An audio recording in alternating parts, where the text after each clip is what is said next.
What's up, YouTube? Thanks for watching. Thanks for coming back. We're going to show you guys some of the progress on the Atlas Raptor. This section you're seeing right now, this was a year ago in March. Almost another full year passed before we can get some more progress, but it's moving at a much faster pace now, and we should have an end date soon. Also, this is just part one of the build, so we're not going to be able to touch on everything, but in the comment section, go ahead and leave any remarks, any questions, anything. Even if you're hating, as long as it's useful information, I'll leave it just so we can all learn. Also, I know it's bad luck to name it before it's done, but the name kind of chose it, so we'll explain a little bit more further down why it got the name Atlas Raptor. It's just one of those things, like a good nickname that works on multiple levels that we couldn't ignore. So let's get into it. Atlas Raptor build chapter 1. Right away from this angle, we should mention its back half. That's obvious for some of you guys, but that's a reference to the back of the frame being cut off to accommodate for the rest of the cage and the support. It's fully linked, and that complicates a lot of projects. You gotta move the fuel cells, the lines,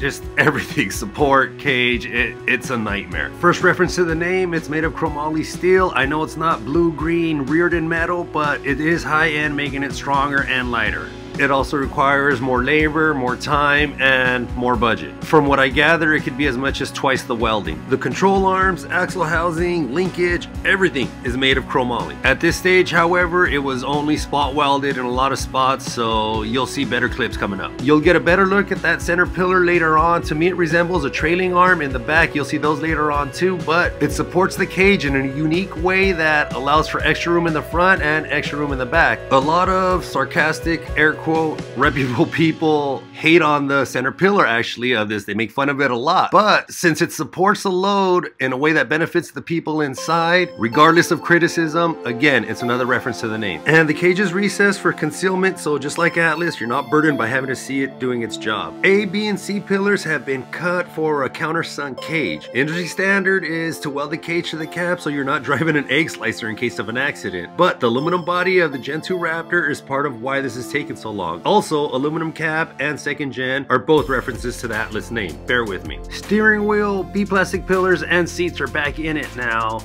We got the exhaust, the shocks. I'll give you guys better specs on those in future videos. The housing, it's all chromoly, custom made. Tons of hours into those, I had no idea. So I'm just gonna keep the rest of this video light and just let you guys check out where it's at now. It's a little bit beyond this, but it'll look like this if you saw it today at the shop. Some of you guys might be wondering why we didn't go full tube chassis, all that stuff. This one is a clean title. It's got about 17,000 miles on it, so it was hard. It was a hard decision to cut this truck up to do this. And some of you might also say, why do this to a Raptor? Why not just get an F-150, a Silverado? You're not wrong, and trust me, as the budget's been growing on this, I've come to agree with you guys. But who wants to live in a world that boring?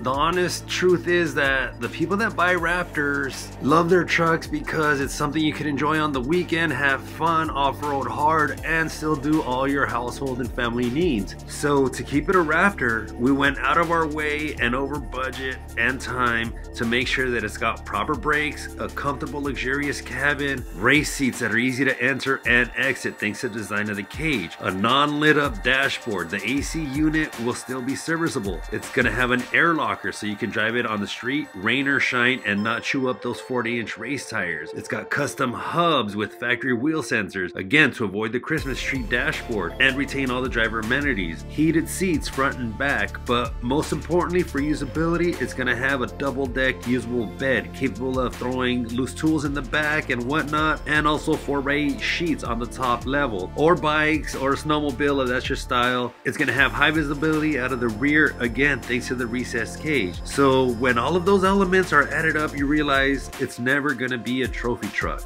But it's also not just a pre-runner. It's an Atlas Raptor, and you'll be able to commission one of your own very soon, or if you don't have the patience, you can order one of the mid-travel kits developed from this build. In case you're interested, check the description. I'll put a link to the builder, and also follow him and us on Instagram if you want to see sneak peeks like these pictures of the truck being built. Within a week or two, we're going to attempt to turn over the EcoBoost that's been sitting for 2 years, so we'll post it there. So that's it, dirt people. Thanks for watching. Please subscribe, like, and share, and as always, keep it dirty.